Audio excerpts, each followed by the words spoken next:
අයිබෝවන් ළමයි මේ ඔයගොල්ලන් එකතු වෙලා ඉන්නේ SFT වල මූලික ගණිතය කියන කොටසට අදාළ වීඩියෝ එකක් එක්ක. මුලින්ම කියන්න ඕනේ මෙතනදි මම SFT උගන්වන්නේ නැහැ. කෙනෙක්ට හිතෙන්න පුළුවන් මේ උගන්වන්නේ SFTද කියලා. නෑ මේ උගන්වන්නේ SFT නෙමෙයි. මේ ඔයගොල්ලන්ට O level වලින් SFT වලට අදාළ ඒ කියන්නේ O level ගණන් පාඩම් වලින් SFT වලට අදාළ මම පාඩම් ටිකක් තෝරගෙන ඒ සම්බන්ධ පොඩි දැනුමක් දෙනවා එච්චරයි. මේ O level වත් SFT වත් නෙමෙයි උගන්වන්නේ. මගේ YouTube channel එකේ උගන්වන්නේ SFT වීඩියෝ වුණාට මේක තනිකරම කවුරු හරි ළමයෙක් ඉන්නවා. මේක අදාළ වෙන්නේ මෙහෙම අයට. කවුරු හරි කෙනෙක් ගණන් වලට C එකක් දාලා ගණන් වලට B එකක් දාලා කවුරු හරි කෙනෙක් ඇවිල්ලා ඉන්නවනම් ටෙක්නොලොජි SFT කරන්න එයාට සාමාන්‍යයෙන් ෆිසික්ස් පාඩම් ටික ගණන් පාඩම් ටික ඇත්තටම හරි අමාරුයි. එයාට හැබැයි අමාරු F සමානයි ma දාන්නවත් මම ඛණ්ඩාංක ජ්‍යාමිතිය පාඩම කළාම ඛණ්ඩාංක ජ්‍යාමිතියේ තියෙන concept ටිකවත් එහෙම නැත්නම් මම ද්‍රවස්ථිතිය කාර්යශක්ති ක්ෂමතාව ඔය පාඩම කළාම ගාන හදන්න නෙමෙයි. එයාට සුළු කරගන්නයි බැරි. බලය පාඩමේ බල සමතුලිතතාවයේ තියෙන සමහර ඒ කියන්නේ අපි සමීකරණේ අරගෙන ඒක සුළු කරගන්න බෑ සමහර අයට. එතනදී කියන්නේ ඉතින් ගාන සුළු කරගන්න බෑ කියන්නේ යාට ෆිසික්ස් බෑ කියන එක නෙමෙයිනේ. තින්කින් එකෙන් හිතලා සමීකරණේ ගත්තට ඒක සුළු කරන්න බෑ කියන්නේ ඒක හෙන්නම අපරාධයක්. මේ O level මේ වලින් එන්න ඕනේ අපේ බේසික් හැදෙන ගණන් නොලෙජ් එක. දැන් කාට හරි හිතෙන්න පුළුවන් අපිට කැල් එකක් දෙනවා. දැන් මම නම් විශේෂයෙන්ම කියන්නේ කාට හරි හිතින් ගණන් හදන්න පුළුවන් වෙන්න කියලා. ඒ කියන්නේ ඔයා හිතන්නකෝ දැන් හරි අපි කඩේකට යනවා බඩු ටිකක් ගන්න. අපි කැල් එක දෙනවනේ ඉතින් අපිට. අපි ඉතින් ওই වැඩි කරන බෙදන ඔක්කොම කරන්නේ කැල් එකෙන්. මං හිතන්නේ 90%ක් විතර එක් කරන ළමයි කැල් එකෙන්ම තමයි වැඩ කරන්නේ. හැබැයි ප්‍රායෝගිකව අපි කඩේකට ගිහිල්ලා බඩු ගන්න වගේ ගියාම අපිට නිකන් මේ 780 මොන හරි අපි හිතමු 780ක දෙයක් ගත්ත කියලා. ඒක අපිට 13න් වගේ වැඩි කරන්න උනොත් ඔන්න දැන් එතකොට අවුල. එතකොට ඉතින් අතේ ඇඟිලි කකුලේ ඇඟිලි ඔක්කොම එකතු කර මේ බලනවා ඉතින් හදාගන්න බැරුව. ඒ ඕගලන්ට අවුල තියෙන්නේ දැන් කැල් එකට හුරු වුණාම පස්සේ ඕගලන්ගේ අර තියෙන බේසික් ගණන් දෙනුම නැති වෙනවා. O level කාලේ මේ O level වෙනකන් කැල් පාවිච්චි කළේ නෑනේ. O level කාලේ ගින්දර වගේ සුළු කරපුවා. O level කාලේ එකතු කරපුවා අඩු කරපුවා. කැල් එක නිසා ඕගලන්ගේ දැනුම දැන් නැති වෙලා තියෙන්නේ. ඒකෙන් වෙන අවාසියක් වගේම වාසිත් තියෙනවා. පට ගාලා ගණන් හදන්න පුළුවන්. ඉතින් එකතු කරන්න අඩු කරන්න බැරි එකෙත් මෙහෙම කරද්දි ගණන් හදන්න පුළුවන් කැල් එකෙන්. නමුත් මෙහෙම දෙයක් තියෙනවා.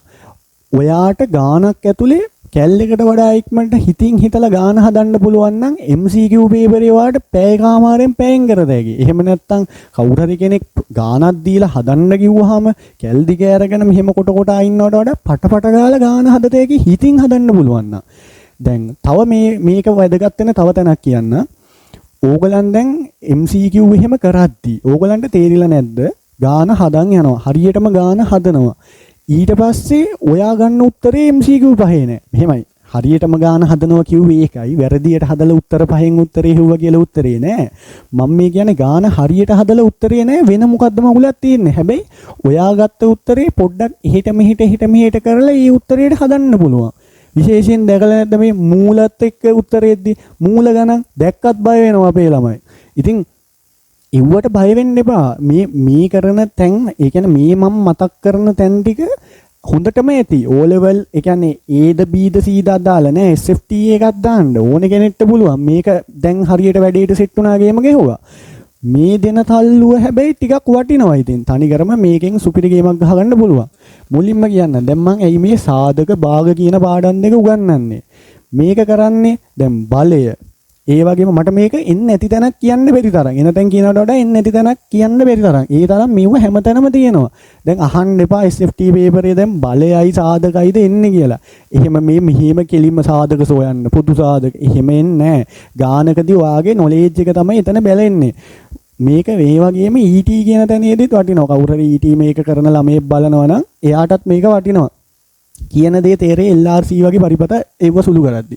ඊළඟට මේ ධන ඍණ සංඛ්‍යා තියෙන්නේ ඛණ්ඩාංග ජ්‍යාමිතිය කියලා පාඩමක් තියෙනවා SFT වල. ඕකේ කාර්යසියානු තලයකනේ වැඩේ යන්නේ. එතකොට ධන ඍණ සංඛ්‍යා අම්මානක බෙදන්න සුළු කරන්න වැඩි කරන්න එනවා. ඔයාට කොච්චර වේගෙන් ගාන හදන්න පුළුවන් වුණත් වැඩක් නැහැ. ඔයා වැරදියට නම් හදන්නේ. වේගෙන් මට ගණන් වේගෙන් හදන්න පුළුවන්. හැබැයි මට හදන ගණන් වැරදි. වැඩක් නැහැනේ. ඔය පොඩි එක සුළු කිරීමක් ඇති ඔයාගේ මුළු ගානම යන්න. අනික මැත්ස් ඕගලන් SFT පේපරයක් කරන් මැත්ස් පාර්ට් එක කරන්න try කරනවා නම් බලන්න එක තැනක් වැරදුනොත් මුළු ගානම වරදින්නයි තියෙන්නේ. ඒක තමයි ඒගොල්ලන් පේපර්ස් හදන්නේ. අපි ඒවට හු නොවි අපි දැනගන්න ඕනේ වැඩේ කරන් යන්න. ඊළඟට දර්ශක මේක තනිකරම ඒකක පරිවර්තන කියන තැන්වලදී අවශ්‍ය වෙනවා. ඒ වගේම මූල සුළු කිරීම. මෙන්න මෙවුවා ඉතින් තනිකරම දැනගන්න ඕනේ. මූල 3 වැඩි කිරීම, මූල 5, 2යි මූල 3 බෙදීම, 4යි මූල 5 මොකක්ද උත්තරේ එන්නේ? ඒ වගේව මේ ගේම ගහගන්න දැනගන්න ඕනේ. දැන් මම එකින් එක මේ ටික සාකච්ඡා කරන් යනවා. ඕගලන් මේක බලලා හොඳ ගේමක් ගහගන්න. හරි. දැන් ඕගලන්ට මම මෙතන මාතෘකාව ලියලා තියෙනවා සාධක කියලා. සාධක කියද්දී මුලින්ම කතා කරන්න ඕනේ දෙයක් තියෙනවා. ඒ තමයි පොදු සාධකය කියන දේ ගැන. මොන සාධකේ හොයන්නත් කලින් අපි පොදු සාධක හොයන්න දැනගන්න ඕනේ. සරලම තැනින් පටන් අරන් අමාරු තැනකට යන්. මුලින්ම හිතන්නකෝ x වර්ග ධන x කියලා මෙන්න මෙහෙම මේ මොකද්ද මේ ලියලා තියෙන්නේ? මේ තියෙන්නේ වීජීය ප්‍රකාශනයක්. හරිද? මේ තියෙන්නේ වීජීය පද දෙකක් වර්ග පදයක් එක්ක වීජීය පදයක් තියෙනවා. මම මේක ඇහුවොත් ඕගලන්ට පොදු සාධකේ හොයන්න කියලා. ඕගලන්ගේ දැනුම පාවිච්චි කරලා හොයන්න බලන්න. දැන් මෙතන තේරෙනවා මේක හරි සරලයි. x පොදුයි කියලා තේරෙනවා. එතකොට මෙතන x ධන 1යි කියලා මෙහෙම එකක් එනවා. මම මොකද්ද මේ පොදු සාධකේ හොයනවා කියලා කළේ? මම මෙතන කළේ මෙච්චරයි. සාමාන්‍යයෙන් මට කියන්න පුළුවන් මේ x වර්ග ධන x කියන මෙන්න මේ පදේම සමාන වෙනවා x වරක් x ධන 1 මෙන්න මේකට සමාන වෙනවා. ඒ කියන්නේ පොදු සාධකයේ හොයනවා කියලා කරන්නේ මෙච්චරයි. මේ දෙන්නගේ හැඩේ මං වෙනස් කළා. මේ බලන්න මෙයා වර්ග විදියට තියෙන්නේ මම මෙයාව වරහන් විදියට ගත්තා. ඒ කියන්නේ එකතු විදියට තියෙන ප්‍රකාශනයක් මං ගුණිත වලට ගත්තා. එතකොට මට හරි ඉක්මනට ගණන් සුළු කරන්න පුළුවන්. එකතුවෙන් තියෙන වෙන් වෙන ප්‍රකාශනය ගුණිත වලට හැලෙව්වහම ඒ කියන්නේ සෑහෙන ඉක්මනට සුළු කරන්න පුළුවන්. දැන් මේ දෙන්න අනිවාර්යයෙන්ම සමානයි. මේ දෙන්න මම මෙහෙම ලිව්වොත් අනිවාර්යයෙන්ම සමානයි. සමාන නෑ කියලා හිතනවනම් ඔයාට තියෙන මෙච්චරයි. මෙයාගේ වරහන් ඉවත් කරලා බලන්න. x කෙන් වැඩි වුණාම x වර්ග එනවා. x ධන එකෙන් වැඩි වුණාම x එනවා. බලන්නකො මෙයාමනේ එන්නම් මේ තියෙන්නේ. ඒ කියන්නේ ඔයා පොදු සාධක හෙව්වහම පස්සේ මෙයාගෙන් මෙහෙම වරහන් ඉවත් කළාම පස්සේ මෙයා එන්නත් ඕනේ පොදු සාධක හෙව්වම මෙයා එන්නත් ඕනේ. ඒ කියන්නේ ඔයා හරියට මේක කළා නම් ඔයාගේ මේ දෙන්න සමාන වෙන්නම ඕනේ. මේ තමයි සරලම තැනකින් පටන් ගත්තේ. ඒ කියන්නේ සාධක කියන්නේ මුලින්ම පොදු සාධක ඕනේ. ඒ පළවෙනි තැන.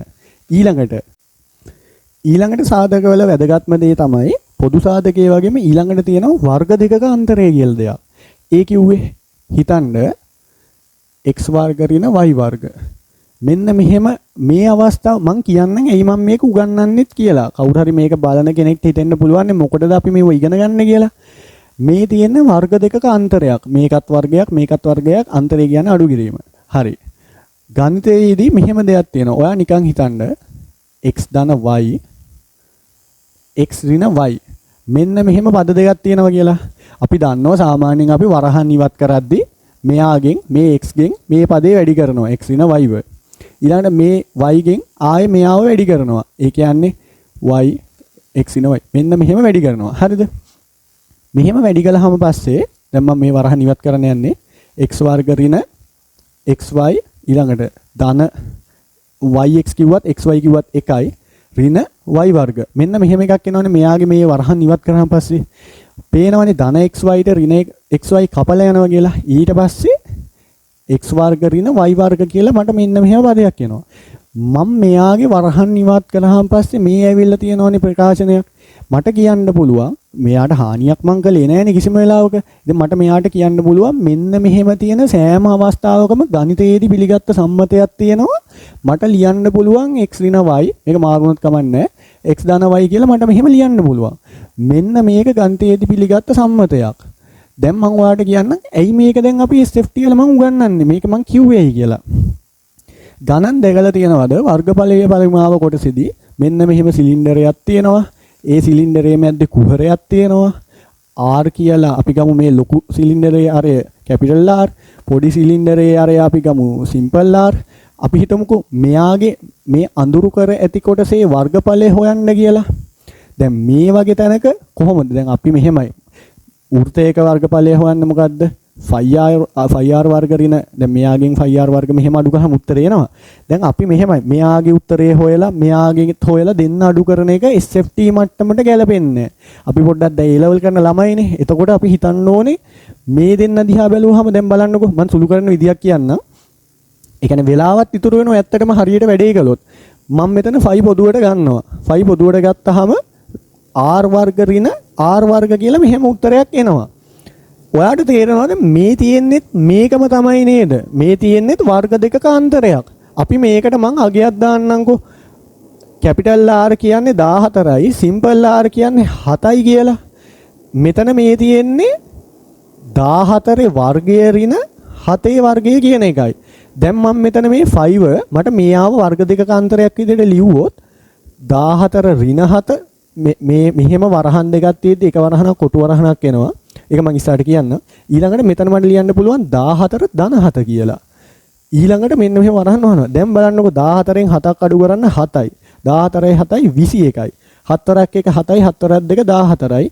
14 වැඩි කිරීම 5. මෙන්න මෙහෙම කෙලින්ම එනවනේ. දැන් මේ වගේ පට ගාලා උත්තරේ හදන්න පුළුවන්. දැන් සාමාන්‍යයෙන් කැල් එකෙන් ගගහ මේ දෙක කරන්න කාට හරි ඉක්මනට පුළුවන්. හැබැයි මෙහෙම කරද්දී ඔයාගේ thinking හැදෙනවා. මේක හින මැච්චක් ගහන්න පුළුවන්. මේ වගේ පොඩි ට්‍රික්ස් අල්ලගත්තොත් MCQ පේපරේ වෙලාවයි මම මේ ඉතුරු කරන්නේ ඕගොල්ලන්ගේ. දැන් සාධක කියද්දි මුලින්ම පොදු සාධක ඊළඟට වර්ග දෙක කාන්තරේ ඊළඟට තව කොටසක් එනවා. ඒකත් මම මේ විදිහටම කියන්නම්. දැන් මම මෙව්වගෙන් ගණන් හදවන්නේ නැහැ. දැන් හරිද?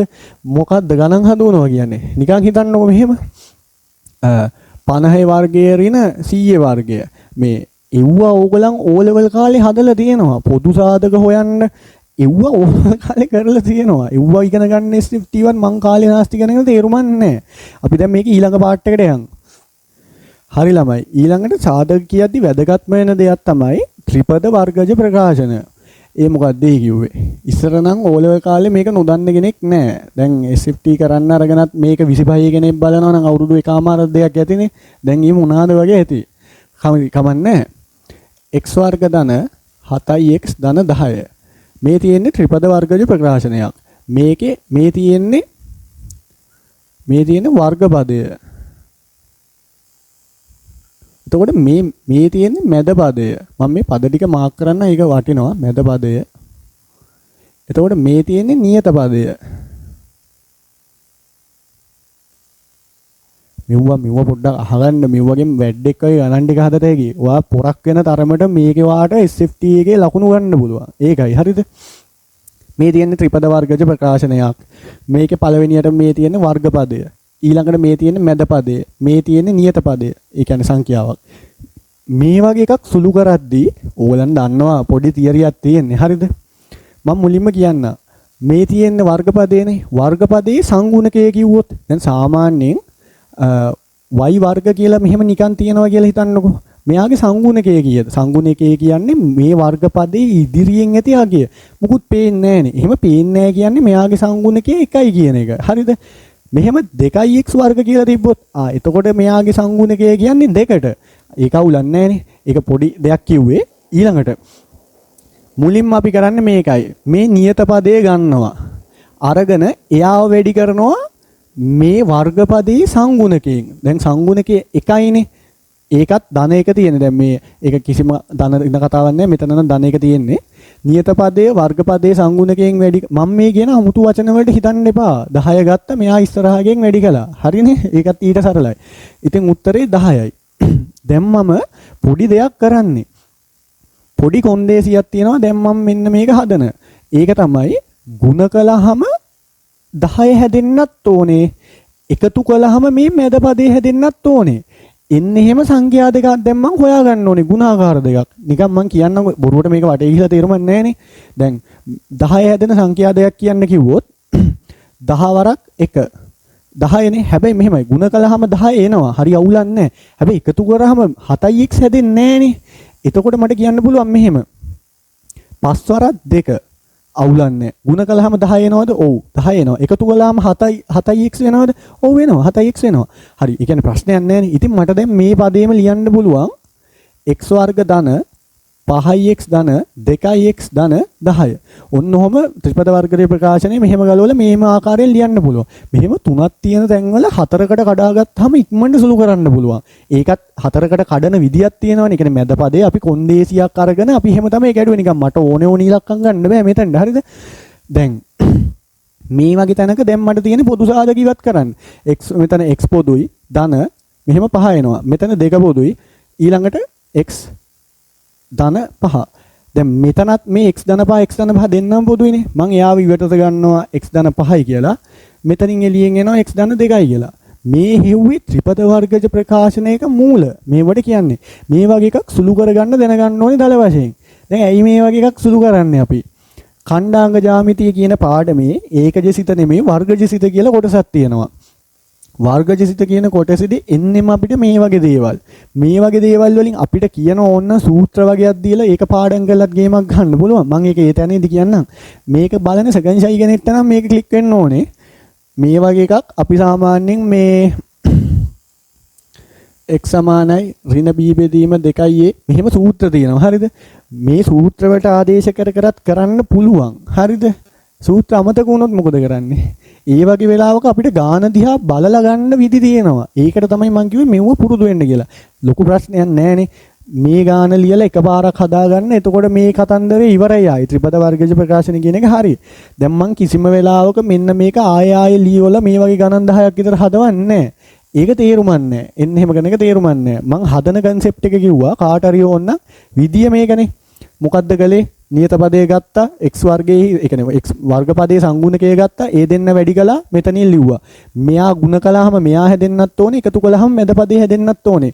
සංඛ්‍යා දෙකක් ගත්තා මෙහෙම ලිව්වා පොදු සාධක ඉවත් කරලා මෙතනින් ඉවර කළා කතාව. ඔච්චරයි ඕක කොහොම කළත් ඔහොම තමයි හදන්නේ. සාධක කොටස ඉවරයි. ඊළඟට භාග කොටසට යන්න දැන්. හරි ළමයි. දැන් ඕගලන් එකතු වෙලා ඉන්නේ මේකට අදාළව භාග කියන කොටසෙදී. මුලින්ම දැනගන්න ඕනේ භාග ගණන් සුළු කරන්න කලින් පොඩි දෙයක් තියෙනවා. මම ප්‍රශ්නයක් අහුවොත් 6ත් 8ත් මේ දෙන්නගේ කුඩා පොදු ගුණාකාරය හොයන්න කිව්වොත් පොඩි කාලේ නම් හදලා ඇති මහා පොදු ගුණාකාර කුඩා පොදු ගුණාකාර කියලා. මෙතනදී මුකුත් හිතන්න එපා කුඩා පොදු ගුණාකාරය විතරයි ඕනේ. මේ දෙන්නගේ කුඩා පොදු ගුණාකාරය මොකද්ද? හොයන්න කිව්වොත් හොයන්න කලින් මේ මොකද්ද කියලා දැනගන්න ඕනේනේ. හරි වැඩි හිතන්න දෙයක් නැහැ. 6නුත් 8නුත් බෙදෙන කුඩාම සංඛ්‍යාව තමයි කුඩා පොදු ගුණාකාරය කියන්නේ. මොකක් වෙන්න පුළුවන්ද? 6නුත් 8නුත් බෙදෙන කුඩාම ඉලක්කම මොකද්ද? අපි නිකන් ගමුකෝ මේ දෙන්නගෙන් බෙදෙන කුඩාමගේ 48 කියලා. 6න් 48 බෙදෙනවද? ඕ බෙදෙනවා. 8න් 48 බෙදෙනවද? ඕ බෙදෙනවා. හැබැයි මේ කුඩාම ගෙනාද? නෑ. එතකොට ඒ කියන්නේ මං 6යි 8යි වැඩි කරලා ගත්ත කෙලින්ම 48 කියලා. නෑ එයා වෙන්න බෑ. එහෙනම් කවුද? සාමාන්‍යයෙන් දැන් මට නම් මේක දැකපු ගමන් උත්තරේ 24යි කියලා එනවා. හැබැයි ඒක මේ වෙලාවේ එන්නේ නැත්තම් කාට හරි ඒක එකපාර හිතෙන්නේ නැත්තම් කුඩා පොදු ගුණාකාරය මොකද්ද කියන්නේ කියලා මම ක්‍රමයක් කියා දෙන්නම්. මේක මම කියා දෙන ක්‍රමයක් නෙමෙයි. මේක අපි 9 වසරේ 10 වසරේ ඉගෙන ගන්න දෙයක්. මෙච්චරයි. මේ දෙන්නව ගන්නවා මෙහෙම. ඊට පස්සේ මට තියෙන්නේ මුලින්ම මෙයාව දෙකෙන් බෙදනවා. මේ බෙදනවා නෙමෙයි හැබැයි මේකට බෙදනවා නෙමෙයි මේ කුඩා පොදු ගුණාකාරය හොයන එක්තරා විදියක්. 6 දෙකෙන් බෙදුවහම 3යි. 8 දෙකෙන් බෙදුවහම 4යි. ආයෙ මම මෙයාව දෙකෙන් බෙදනවා. 3,2යි. ආයෙ දෙකෙන් බෙදනවා. 3,1යි. ඊළඟට 3ෙන් බෙදනවා. 1යි 1යි. මෙන්න මෙහෙම ලබ්ධිය කියන එක වෙනකන් අපි මේක බෙදන් යනවා. බෙදලා ඉවර වෙලා මම මෙහෙම පැත්තෙන් ලියන්න පුළුවන්. 2 3වෙනි බලයේ වැඩි කිරීම 3. ඇයි මම මේ 2 3වෙනි බලයේ කියලා ලිව්වේ? මෙතන තියෙන 2 වැඩි කිරීම 2 වැඩි කිරීම 2 වැඩි කිරීම 3. 2 වරක් 2 4යි 4 වරක් 3 4 වරක් 2 8යි 8 වරක් 3 24යි. ඉතින් මෙහෙමත් මේකේ කුඩා පොදු ගුණාකාරය හොයන්න පුළුවන්. දැකපු ගමන් කියන්නත් පුළුවන්. සාමාන්‍යයෙන් දැන් මම මෙහෙම කිව්වොත් ඊළඟට දැන් හිතන්නකො මෙතන පදයක් තියෙනවා 5x වර්ගකමා 3x කියලා. මෙයාගේ කුඩා පොදු ගුණාකාරය ඇහුවොත් මුලින්ම 5x වර්ගකමා 3x ගන්නවා. මේ වගේ තැනක මුලින්ම බෙදන්නේ සංඛ්‍යා නෙමෙයි. මුලින්ම බෙදන්නේ වීජීය පද. මුලින්ම x ගෙන් බෙදනවා. මොකද්ද වෙන්නේ? 5x, 3 එනවා. ආයෙත් x ගෙන් බෙදනවා. 5, 3 එනවා. මුලින්ම මෙතන 3ෙන් බෙදනවා. එතකොට 5,1යි ඊළඟට 5ෙන් බෙදනවා. උත්තරේ 1 එනවා. ඊළඟට මොකද කරන්නේ? මේ තුන් දෙනාව මෙහෙම ලියලා ಗುಣ කරනවා. එතකොට මොකක්ද දෙන්නේ? 5 වරක් මම කෙලින්ම දාන්න 5 වරක් 3 15x වර්ග. මේක තමයි මෙයාගේ කුඩා පොදු ගුණාකාරය කියන්නේ. දැන් මං ඇයි මේක මෙච්චර මේ 6 දෙව්වේ ගණන් දෙකක් හැදෙව්වා. ඇයි මෙහෙම කළේ? භාග සුළු කරන්න බෑ කුඩා පොදු ගුණාකාරය ගන්න නැතුව. ඒක මම පෙන්නන්නම් ඇයි මම මේක සුළු කළේ කියලා දැන්. දැන් හරි. දැන් හිතන්නකො ළමයි වාට දෙනවා පොඩිම තැන ඉඳන් පටන් ගමු. 5න් 3 ධන 5න් 1. උත්තරේ මොකද්ද? ශිෂ්‍යත්ව ළමයි වුණත් හදයි ඇති දෙයක් නැහැ. hina වෙන්නත් එපා. ඉස්සරහට අමාරු තැන් වලට යන්. 5න් 4නේ කිසි ප්‍රශ්නයක් නැහැ. ඇයි එහෙම අපි ගියමන් නැතුව හැදුවේ? මේ දෙන්නගේ හරය සමාන හින්දා. හරිද? හැබැයි මෙහෙම තැනක් ආවොත් 10න් 3 ධන 5න් 2 මෙහෙම එකක් ආවොත් හරය අසමානයි. දැන් මොකද කරන්නේ? දැන් අපි මං කලින් අර කිව්ව කුඩා පොදු ගුණාකාරය තියෙනවනේ. ආන්ගේ කුඩා පොදු ගුණාකාරය අරගෙන අපි මේ දෙන්නව පොදු හරයකට ගන්න ඕනේ. පොදු හරයකට ගන්නවා කියන්නේ 10යි 5යි කුඩා පොදු ගුණාකාරය හොයනවා. මේක තේරෙනවනේ බැලු බැලමට. දැන් මේක එන්නේ නැත්තම් කරන්න දෙයක් නැහැ. ඒක ප්‍රැක්ටිස් වෙලා හදා ගන්න ඕනේ. ඒක A level වලින් ඉගෙන ගන්න තියාගන්න එපා. ඒ වගේ දේවල්.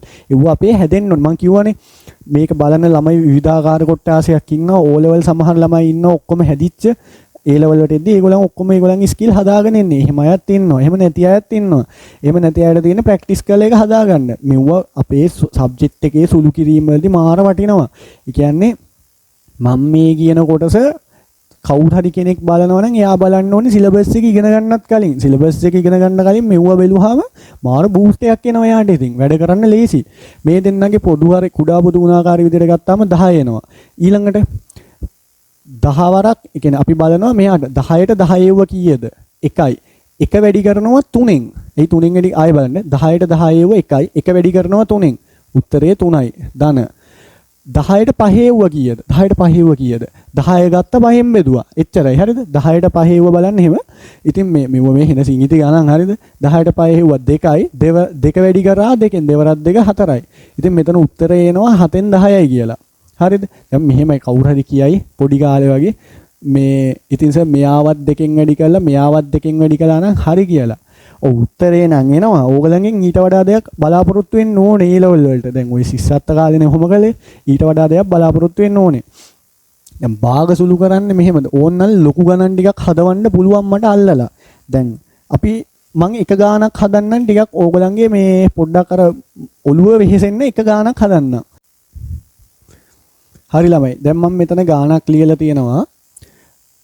x ධන 2න් 2 ධන x ධන 3න් 4 මේ දෙන්නව එකතු කරන්න කියලා. කලින් මොකද කිව්වේ? මේ වගේ තැනක මුලින්ම අපි කුඩා පොදු ගුණාකාරය මේ දෙන්නගේ හොයාගත්තා. ඒ කියන්නේ හරය අසමානයිනේ. පොදු හරයකට ගත්තා. ගානේ හදන් ගියා. මේ දෙන්නගේ පොදු හරය මොකක් වෙන්නේ නැද්ද? අර විදියම තමයි බෙදලා බලන්න. හැබැයි බෙදද්දි මෙහෙමයි. ඔයා දැන් මේ වරහන් කරලා පැකට් කරලා තියෙනවනේ. හිතන්න ඕනේ එතකොට මෙයා එක පදයක් මෙයා තව පදයක් කියලා. ආන් එහෙම හිතලා මෙයාගේ පොදු හරය ගන්න. මම මෙතන කෙලින්ම ගන්නම් මෙයාගේ පොදු හරය. පොදු හරය තමයි x ධන 2. ඒ වගේම x ධන 3. මේ දෙන්න තමයි මේ ලිව්වේ මෙයාගේ පොදු හරය. අරගෙන ඉවර වෙලා මෙයාට මේව කීයද කියලා බලනවා. මෙයාට මෙයා කීයද කියලා බලන්නේ මෙයාව අරන් මෙයාගෙන් බෙදනවා. එතකොට හරි කියන්නේ x ධන 2යි x ධන 3ට x ධන 2 ඒව කීයද කියලා බලන්නේ මෙයාව ගත්තා x ධන 2කින් බෙදුවා. මෙයාට මෙයා කපලා ගියහම මෙයා ඉතුරු වෙනවා. ඉතින් ඒ වගේ හිතලා බලන්න මෙයාව ගත්ත මෙයාගෙන් බෙදුවා මෙයාගේ තැන ඉදිත් කරන්නේ එච්චරම තමයි. හරිද? දැන් එහෙම බෙදුවාන් පස්සේ මට ඉතුරු වෙනවා x ධන 3 වරක් මෙන්න මෙයාව ඊළඟ දෙකෙන් වැඩි කරන්න ඕනේ මේන ගාන. මෙන්න මෙහෙම. මේක කාට හරි තේරෙන්නේ නැත්නම් ආයෙ බලලා මේ ගාන ආයෙ ප්‍රැක්ටිස් කරන්න. මෙව්ව මේ හරි සරල ගණන් මෙව්ව තේරෙන්නේ නැත්නම් ලොකු ප්‍රශ්නයක් තියෙනවා ඒකයි. ඊළඟට මෙතනත් ඒ දේම කළාම x ධන 2යි මෙතන 4 තියෙනවා. හරි. දැන් ඊළඟට මෙයාගේ වරහන් ඉවත් කරන්න තියෙන්නේ 2යි x ධන 6 ධන 4යි x ධන 8. යටින් එනවා x ධන 2යි x ධන 3යි කියලා. ඊළඟට මට මෙතන හරි සරලයි. මෙතන සජාතීය පද එකතු කරන්න තියෙන්නේ 6යි x ධන 14 යට x ධන 2 වතාවක් x ධන 3. මෙන්න මෙහෙම මේක ඉවර කරන්න පුළුවන්. දැන් මම මේක අන්තිමේදීම මේ කියපු හැමදේම ආවරණය වෙන්න ඔයගලන්ට ගණන් ටිකක් දෙනවා. ඒ ගාන අපි හදමු. හදලා ඉවර වෙලා ඔයාලට මේ ඔක්කොම නැවත මතක් කිරීමක් කරනවා මොනවද ඉගෙනුවේ කියලා. භාග කොටස මෙතනින් ඉවර වෙනවා දැන්. ඊළඟට ළමයි. දැන් මම මෙතන ලියලා තියෙනවා ධන ඍණ කියලා. දැන් මෙතන යන්නේ ධන ඍණ සංඛ්‍යා සුළු කිරීම කියන තැනේදී. මේක අපිට ඇත්තටම මම කලිනුත් කිව්වා කණ්ඩාංග ජ්‍යාමිතිය කොටසේ වැදගත් වෙනවා කියලා. අපි දැන් බලමු ඔයා මේක නම් ඉක්මනට ඉවර වෙන දෙයක්. බේසික් ඔයා දැනගන්න ඕනේ දේවල් වගේක් තියෙනවා. මං අහන ප්‍රශ්න වලට මේක ඔයා හිතින් උත්තර කියා ගන්න. ඊළඟට මේක ලියා ගන්න. එතකොට වටිනවා. සාමාන්‍යයෙන් ධන සංඛ්‍යාවකින් ගුණ කළොත් එන උත්තරේ මොකක් වෙන්න පුළුවන්ද? ධනයි ගුණ කළොත් අනිවාර්යයෙන්ම එන්නේ උත්තරේ ධන. ඒ වගේම ඍණ සංඛ්‍යාවකින් ගුණ කළොත් උත්තරේ මොකක් වෙන්න පුළුවන්ද? උත්තරේ එන්නේ ධන උත්තරයක්. ඊළඟට ඔන්න දැන් මේ දෙක වෙනස් වෙනවා. ධන සංඛ්‍යාවක් ඍණ සංඛ්‍යාවකින් ගුණ කළොත් උත්තරේ ඍණ වෙනවා. හරිද? දැන් ඊළඟට ඍණ ධන වැඩක් නැහැ. ඊළඟට ගුණ කිරීම ඉවරයි. ඊළඟට ධන සංඛ්‍යාවකින් බෙදුවොත් එන උත්තරේ මොකද්ද? අනිවාර්යයෙන්ම ධන උත්තරයක් එන්නේ. ඊළඟට ඍණ සංඛ්‍යාවකින් බෙදුවම මෙයා ණය කියලා හිතන්නකෝ. මෙයාත් ණය නම් ණයට ණය කපලා ගිහිල්ලා එන උත්තරේ ධන වෙනවා. ආයේ ඊළඟට ධන සංඛ්‍යාවක් ඍණ සංඛ්‍යාවකින් බෙදුවොත් අනිවාර්යම උත්තරේ ඍණ වෙනවා. උදාහරණයක් අපි ගමු. 6x බෙදීම ඍණ 3. උත්තරේ මොකද්ද? ඍණ 2x. මෙන්න මෙහෙම තමයි උත්තරේ වෙන්නේ. හරිද? ඊළඟට ඍණ සංඛ්‍යාවත් ධන සංඛ්‍යාවකින් බෙදුවොත් ඒත් උත්තරේ ඍණ වෙන්නේ. මම මෙතන එකතු කිරීම ගැන කියන්න යන්නේ නැහැ. ධනයි ඍණයි එකතු කරන්න බෑ, අඩු වෙනවා. ධනයි ප්‍රශ්නයක් නැහැ, ඍණයි ප්‍රශ්නයක් නැහැ. ඒක තේරෙන්න ඕනේ. මෙච්චරයි මෙතන ಗುಣ කරන්නයි බෙදන්නයි තමයි ළමයි එනගන්නේ සාමාන්‍යයෙන්. ගොඩක්ම අපිට සෙට් වෙන්නේ ඒ වගේ දේවල්. එකතු කරන්න ඉතින් කියන්නේ මෙහෙමනේ. දැන් හිතන්නකෝ ධන 5 එකතු කිරීම ධන 3. ඒ කියන්නේ තේරුමක් නැහැනේ මේක පේනවනේ ඕනේ කෙනෙක් ධන 8 කියලා. ඍණ 5 එකතු කිරීම ඍණ 2. ඍණයි එකතු කරාම ඍණ 7. ඒක තේරෙනවනේ. ඒක මං ගැන කතා කරන්න යන්නේ නැහැ. ඊළඟට දැන් මේ වෙද්දි සාධක භාග ධන ඍණ සංඛ්‍යා සුළු කිරීම මං ඉවර කළා. ඊළඟට මම ලියපු වගේන් ආයේ තියෙන්නේ දර්ශක කියන කොටස. ඒකත් මේ වගේම කරන් යන්. එතකොට තේරෙයි ඒක මං අවශ්‍ය තැනත් ඒ වෙලාවට කියන්නම් මේක අදාළ වෙන්නේ කොහෙටද කියලා. හරි ළමයි. දැන් ඕගොල්ලන් එකතු වෙලා ඉන්නේ දර්ශක කොටසත් එක්ක. මේකෙදි මම මුලින්ම දර්ශකයක් කියන්නේ මොකක්ද කියන එක හඳුන්වලා ඉන්නම්. හිතන්න ඒවල පස්වෙනි බලය කියලා තියෙනවා. මේකේ මෙන්න මේ 5 කියන එක අපි හඳුන්වනවා දර්ශකය කියලා. ඒ වගේම මේ A කියන එක අපි කියනවා පාදය කියලා. මේ සම්පූර්ණ කොටසටම අපි කියනවා බලය කියලා. මෙන්න මේ කොටස් තුන දැනගන්න ඕනේ. දැන් ආයෙත් මම කියනවා මේක දන්නේ නැහැ කියලා ඒකක් ගන්න බෑද SFT වලට? නෑ පුළුවන්. හොඳට පුළුවන්. B C ගන්න බෑද? නෑ පුළුවන්. හොඳටම පුළුවන්. මේව දැනගන්න ඕනේ නැහැ. මම කිව්වනේ පටන් ගත්තේ මේ SFT නෙමෙයි උගන්වන්නේ කියලා. මේ O level නිකන් O level වල ඉඳන් A level වලට අත්‍යවශ්‍ය පාඩම් ටිකක් මේ කරන් යන්නේ. හරි. මුලින්ම අපි දැනගන්න ඕනේ පළවෙනි දර්ශක නීතිය තමයි මෙන්න මේක. පාද සමානයි නම් අතර ගණිත කර්මයේ ಗುಣ කිරීම නම් පාද සමානයි කිව්වේ. දැන් මේ ඒ කියන්නේ පාදේ කිව්වනේ. පාද සමානයි mm තියෙන්නේ. පාද සමානයි. අතර ගණිත කර්මයේ ಗುಣ කිරීම නම් ඒවාට අයත් දර්ශක මේ දර්ශක එකතු වෙනවා. මෙහෙම අවස්ථාවක මට මෙතන 5m කියලා ලියන්න පුළුවන්.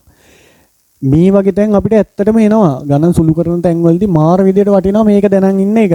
මේක මම හිතන්නේ ඕනෙම කෙනෙක් දන්නවත් ඇති. ඊළඟට දෙවෙනි දර්ශක නීතිය තමයි පාද අසමානයි නම් නෑ පාද සමානයි. ඒකෙත් පාද සමානයි. අතර ගණිත කර්මයේ බෙදීම නම් ඒවාට අයත් දර්ශක අඩු වෙයි. ඒ කියන්නේ මෙතන සමානයි ಗುಣ කිරීම දෙන්න එකතු වුණා.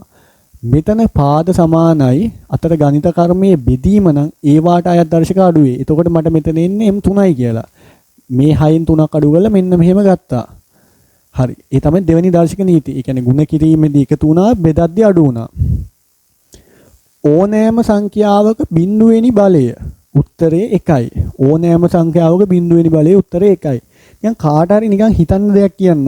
කාට හරි හිතුනොත් ඕනෑම සංඛ්‍යාවක බිඳුවෙනි බලය 1යි කිව්වනේ. බිඳුවෙනි බලය මොකද්ද? ඕනෑම සංඛ්‍යාවක් කියන්නේ බිඳුව සංඛ්‍යාවනේ. ඕනෑම සංඛ්‍යාවක බිඳුවෙනි බලය කීයද? එච්චර ඕතින්කින් යන්න එපා. එච්චරයි කියන්නේ. ඊළඟට ඕනෑම සංඛ්‍යාවක පළවෙනි බලේ එම සංඛ්‍යාවම වෙනවා. මොකද්ද පළවෙනියටම කිව්වේ? පාද සමානයි නම් අතර ගණිත කර්මයේ ಗುಣ කිරීම නම් ඒවාට අයත් දර්ශක එකතු වේ. 2 පාද සමානයි නම් අතර ගණිත කර්මයේ බෙදීම නම් ඒවාට අයත් දර්ශක අඩු වේ. ඕනෑම සංඛ්‍යාවක බිඳුවෙනි බලේ 1 කිව්වා. ඕනෑම සංඛ්‍යාවක පළවෙනි බලය එම සංඛ්‍යාව කිව්වා. 5 පළවෙනි බලය කියන්නේ 5. x වල පළවෙනි බලය කියන්නේ x. ඊළඟට 10 පළවෙනි බලය කියන්නේ 10. හරි. ඊළඟට බලය කියන concept එක. දැන් හිතන්න m වල 3 කියලා බලයක් තියෙනවා. මෙන්න මේ බලය මම කියවනේ පොදුවේ මේක හඳුන්වන්නේ බලය කියලා. මේ බලයක බලය කියලා මෙන්න මෙහෙම තවත් එකක් කියනවා. මේ වගේ එකදී මට ලියන්න පුළුවන් m මේ දෙන්න ಗುಣ කරනවා 3 වරක් 2 6 කියලා මෙහෙමද ලියන්න පුළුවන්. මේ හැම එකම ආවරණ වෙන්න චූටි ගණන් දෙකක් තුනක් හදමු. ඊළඟට මම මේ නීති ටික මුලින් කියලා ඉන්නා. බලයක බලය හරි. ඊළඟට නිකන් හිතන්නකෝ ධන දර්ශකයක් තියෙනවා මට ඒක ඍණ දර්ශකයක් කරන්න ඕනි කියලා. ඒ කියන්නේ ඒ ධන 5යි කියලා මෙහෙම ධන දර්ශකයක් තියෙනවා. මට මේක ඍණාගයක් කරන්න ඕන නම් ලොකු දෙයක් නැහැ. කරන් තියෙන්නේ මෙච්චරයි. එක යට මේ සංඛ්‍යාව දාලා මෙයා ඍණ කරන්න. දර්ශකේ ඍණ කරන්න. මේ මොකද්ද කලේ? ධන දර්ශකයක් මම ඍණ දර්ශකයක් බවට පත් කළා. ඊළඟට දැන් මට ඍණ දර්ශකයක් කරන්න ඕනේ කියලා හිතන්නකෝ. ඍණ ඒ වල ඍණ 5 දර්ශකයේ තියෙනවා කියලා. එතකොට දැන් මේ මම කරන්නේ ඍණ දර්ශකයක් ධන දර්ශකයක් බවට. මේක කරන්න තියෙන්නේ ඒත් සරලයි. එකයට ඉලක්කම දැම්මා ධන දාන්න ඕනේ මෙන්න මෙහෙම තිබ්බා. මේ මොකද කළේ? ධන දර්ශකයක් ඍණ දර්ශකයක් කළා. මේ මොකද කළේ? ඍණ දර්ශකයක් ධන දර්ශකයක් කළා. කලේ මොකද්ද? දෙන්නගෙම එකයට දැම්මා. එක යට කියලා දාලා ධන එක ඍණ කරද්දි ඍණ දැම්මා. ඍණ එක ධන කරද්දි එහෙම ලකුණු දෙන්නේ නැහැ. ධන ඉතින් ධන දාන්න ඕනේ නැහැ නේ. ධන කියන්නේ ධනමනේ. ඔන්න ඔහම කළා. ඊළඟට මේකේ වටිනම දෙයක් තියෙනවා. මම ඊළඟට බෝඩ් එකේ මකලා ඒක කියන්නම්. ඊළඟට ළමයි ඍණ සංඛ්‍යාවක ඉරට්ටේ බල සඳහා ධන පිළිතුරක් කියලා මම ලියලා තියෙනවා. ඊළඟට ඍණ සංඛ්‍යාවක උත්තේ බල සඳහා ඍණ පිළිතුරක් කියලා ලියලා තියෙනවා. ඒ මොකද්ද කියන්නේ? පළවෙනි එක බලමු. ඍණ සංඛ්‍යාවක ඉරට්ටේ බල සඳහා ධන පිළිතුරක් කියන එක. ඍණ සංඛ්‍යාව දෙකේ හරිද?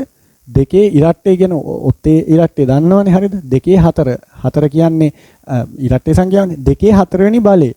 ඍණ සංඛ්‍යාවක ඉරට්ටේ බලයක්. ප්‍රශ්නයක් නැහැනේ කිව්ව කතාව. අනිවාර්යයෙන්ම උත්තරේ මෙයාගෙන් ලැබෙන උත්තරේ අනිවාර්යයෙන්ම ධනාගයක් වෙන්න ඕනේ. එහෙම එකක් කියන්නේ. අපි නිකන් බලමුකෝ දෙකේ 4 කියන්නේ ඍණ 2 වැඩි කිරීම ඍණ 2 වැඩි කිරීම ඍණ 2 වැඩි කිරීම ඍණ 2නේ. ඍණ 2යි මම මෙතන උත්තරේ ගැන හිතන්නේ නැහැ. ඒ කියන්නේ දෙකේ 4 කියන එක නෙමෙයි මට හොයන්න ඕනේ. ලකුණ එන විදියයි කියන්න ඕනේ. දෙවරක් 2 4යි. ධන 4 වුණා උලන්නේ. 4 වරක් 2 4 වැඩි කිරීම ඍණ 2. උත්තරේ කීයද? ඍණ 8යි. හරි. ඍණ 8 වැඩි කිරීම ඍණ 2. ධන 16යි. දැක්කනේ? එතකොට ඒ කියන්නේ ඍණ 2 4වෙනි බලය. ඒ කියන්නේ ඍණ සංඛ්‍යාවක ඉරට්ටේ බල සඳහා ලැබෙන පිළිතුරු අනිවාර්යයෙන්ම ධනාගයක් වෙනවා. මට මේ 16 2 4 16යි 2 5 32යි 2 6 64යි 2 10 1024 ඒක කියන්න නෙමෙයි ඕනේ. ඍණ සංඛ්‍යාවක ඉරට්ටේ බල සඳහා ධන පිළිතුරක් එනවා කියන එකයි කියන්න ඕනේ. ඒ වගේම ඍණ සංඛ්‍යාවක ඔත්තේ බලයක් සඳහා මේ තියෙන ඍණ සංඛ්‍යාවක් ඔත්තේ බලයක් සඳහා ලැබෙන පිළිතුර ඍණාගයක් එනවා. ඒකත් බැලුවොත් ඍණ 2 වැඩි කිරීම ඍණ 2 වැඩි කිරීම ඍණ 2නේ. ඍණ 2යි ධන 4යි. ධන 4 වැඩි කිරීම ඍණ 2 කියන්නේ උත්තරේ ඍණ 8යි. මට 8 කියන්න නෙමෙයි ඕනේ දෙකේ තුන්වෙනි බලේ. මට කියන්න ඕනේ ඍණ සංඛ්‍යාවක ඔත්තේ බලයක් සඳහා ලැබෙන පිළිතුර අනිවාර්යයෙන්ම ඍණ උත්තරයක් වෙන්නේ. එන්න එක දැනගන්න ඕනේ. ඊළඟට ළමයි දර්ශක කොටසත් ඉවරයි. දැන් තියෙන්නේ මූල සංඛ්‍යා සුළු කිරීම කියන එක. මේකට මූල සංඛ්‍යා කියනකටත් වඩා කරණී සංඛ්‍යා සුළු කිරීම කිව්වත් ප්‍රශ්නයක් නැහැ. මොකද අපි කරණී, නිකිල ඔහොම තමයි අපි මේව ඕ ලෙවල් කාලේ ඉගෙන ගත්තේ. නිකන් හිතන්නකෝ මුලින්ම අපි එකතු කිරීමට යන්. හිතන්න 2යි මූල 3 ධන 5යි මූල 3 කියලා සංඛ්‍යාවක් තියෙනවා. මේ දෙන්නගේ එකතුව මගෙන් අහනවා. මේ වගේ වෙලාවක බය වෙන්න එපා.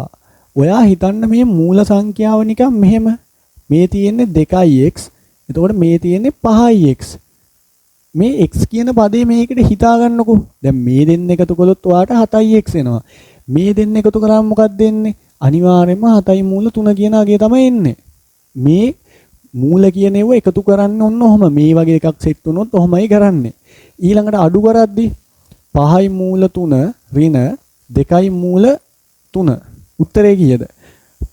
හරි සරලයි. දැන් මෙතන තියෙන්නේ අර විදිහට හිතුවොත් 5x ඍණ 2x. උත්තරේ කීයද?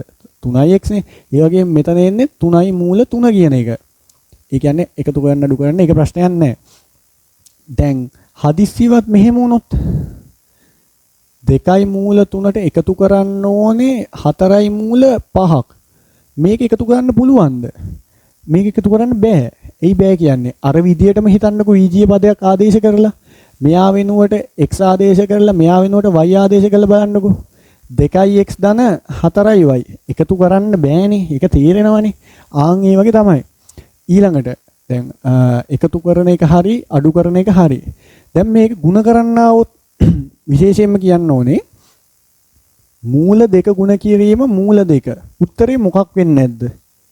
4 නැත්තම් මූල 4 මොකක් වෙන්න පුළුවන්ද? මේක වටිනම තැනක්. මේක හොඳට බලාගන්න. සාමාන්‍යයෙන් මේ වර්ගමූල ලකුණෙන් කියන්නේ භාගයවෙනි බලය කියන එක. ඒ කියන්නේ භාගයවෙනි බලය කියන්නේ දෙකේ භාගය ඒවල භාගයවෙනි බලය. එහෙම නැත්නම් පහේ භාගයවෙනි බලය. දැන් සාමාන්‍ය පහේ දෙවෙනි බලය අහලා තියෙනවනේ. පහේ භාගයවෙනි බලය. මේ භාගය කියන ඒ දර්ශකය තමයි මේ වර්ගමූල ලකුණෙන් අපි සංකේතවත් කරන්නේ. එතකොට මෙතන තියෙන්නේ මූල දෙක ගුණ කිරීම මූල දෙක නම් මට මෙයාව ලියන්න පුළුවන් මෙන්න මෙහෙම. දෙකේ භාගයවෙනි බලය ගුණ කිරීම දෙකේ භාගයවෙනි බලය කියලා. හරි. අර අපි කලින් ඉගෙන ගත්ත තියරියෙන් ගත්තොත් පාද සමානයි අතර ගණිත කර්මයේ ගුණ කිරීම නම් ඒ වාට අයත් දර්ශක එකතු වේනේ. පාද සමානයි නම් අවුලක් නැහැ. මෙතනට එන්නේ දැන් මේ ඒ කියන්නේ මේ දර්ශක දෙක එකතු වෙන්න ඕනේ. ඒ කියන්නේ කීයද? අපේ භාග දෙනුමත් පාවිච්චි කරලා ගමුකෝ. භාගයයි භාගයයි උත්තරේ කීයද? 1යි. පාද සමානයි අතර ගණිත කර්මයේ ගුණ කිරීම ඒ වාට අයත් දර්ශක එකතු වේ. ඉතින් මට කියන්න පුළුවන් දෙකේ පළවෙනි බලය තමයි මේ තියෙන්නේ. දෙකේ පළවෙනි බලය කියන්නේ ඒකත් ඉගෙන ගත්ත දර්ශක නීති වලින්. ඕනෑම සංඛ්‍යාව පළවෙනි බලයේ උත්තරේ එම සංඛ්‍යාවමයි. උත්තරේ 2යි.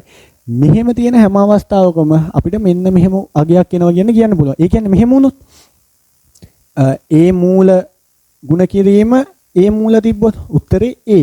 ඔන්න ඔහම එනවා. ඒක වටිනවා. මෙන්න මේක වටිනවා. ඔය පයිතගරස් සමහර ප්‍රමේයයත් එක්ක යන ගණන් වලදී වර්ගපරයේ පරිමාවත් එක්ක මෙන්න මේක සෑහෙන වටින තරම් මේ කිව්වේ. ඊළඟට මේ කතා කළේ මම බෝඩ් එක ඉරේස් කරලා ඊට උඩ කියන්නම්. ඊළඟට මූල සංඛ්‍යා එකතු කරන එක කළා අඩු කරන එක කළා ಗುಣ කිරීම කළා. ಗುಣ කිරීමෙදිත් විශේෂයෙන් මම කියන්නම් මෙන්න මෙහෙම එකක් આવුත් 5යි මූල 2 ಗುಣ කිරීම 3යි මූල 3 මෙහෙම එක අගයක් આવොත් ಗುಣ කරන්න කියලා මම කියවන්නේ හිතන්න ඕනේ විදිය 5x ಗುಣ කිරීම 3y කියලා තියෙනවා නම් අපි කොහොමද කරන්නේ? මුලින් මේ දෙන්න ಗುಣ කරනවා. හරිද? 5 3 15යි. 15යි xy නේ. දැන් මෙතෙන්දිත් අපිට කරන් තියෙන්නේ එච්චරම තමයි. දැන් මුලින්ම මූල ගුණ කරනවා. ඊළඟට සංඛ්‍යා ගුණ කරනවා. 5 වරක් 3 15යි. 2යි මූල 3යි මූලකින් ගුණ කරාම අපිට එනවා 6යි මූල කියලා. ඔන්න ඔහොම තමයි උත්තරේ ගන්නෙ.